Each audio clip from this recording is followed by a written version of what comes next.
Pastor Praveen పగడాల road ప్రమాదంలో మృతి చెందలేదని, ఆయన్ను హత్య చేసిన నిందితులను వెంటనే అరెస్ట్ చేయాలని పాస్టర్ కే పాల్ డిమాండ్ చేశారు. సికింద్రాబాద్లోని క్లాక్ టవర్ వద్ద పాస్టర్ ప్రవీణ్ పగడాల మృతదేహాన్ని కే పాల్ సందర్శించి ఆయనకు ఘనంగా నివాళులర్పించారు.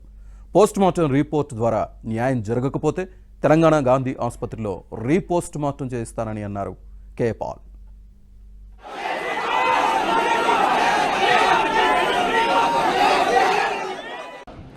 బాడీని తీసుకెళ్ళకూడదు.